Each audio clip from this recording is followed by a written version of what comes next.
Atisa Ronaldo Marquez from Muntinlupa Universe, Philippines, Sinaloan, Laguna. Formal lang ipinakilala sa press media ang official candidates ng Miss Universe Philippines 2025. Pasabog ang edisyon ng Miss Universe Philippines 2025. Dahil kasali this year ang mga nagreyna na sa iba't ibang pageant competition, isa sa mga kabugera ang muling nagbabalik na si Atisa Manalo, na talaga naman ginulat ang lahat sa kanyang pagsali ulit this year dahil matapos lumaban last year at matalo sa Miss Cosmo, nauna na niyang inihayag na hindi na raw siya sasali ulit. Subalit ngayon araw ay muli siyang nagpakita at lalaban muli para sa korona ng Miss Universe Philippines. Suot ni Atisa ang kanyang pasabog na black sparkly suit. Pasabog din ang kanyang hair and makeup na talaga namang nag-stand out sa press presentation. Atisa Manalo, Quezon Province.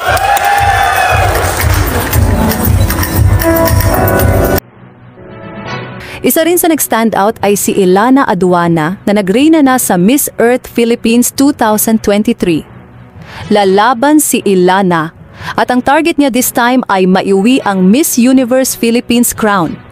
Stand out rin ito sa kanyang very sophisticated at palaban na white silhouette outfit. Plakado rin ang kanyang makeup.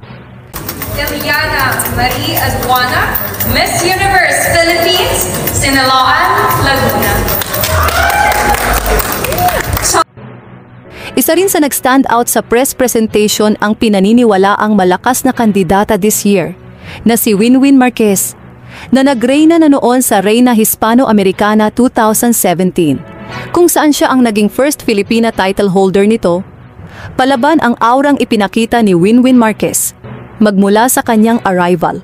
Tindig, aura, make-up, poise at projection sa camera. Masasabing on point lahat. Suot nito ang kanyang green suit. Naka-straight ponytail naman ang kanyang hairstyle at plakadong-plakado rin ang kanyang makeup. Felicita Sen Winwin Marquez, Muntinlupa. Say ni Winwin ang makapanayam ng media, ay e-enjoy daw niya ang bawat moment ng competition at abangan raw ang mga bagong pasabog na inihanda niya.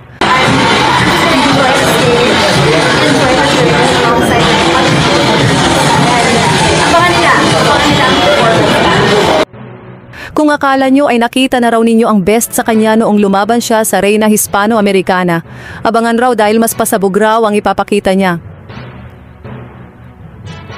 Well, we just have to wait and see if they thought they've seen the best before we find out.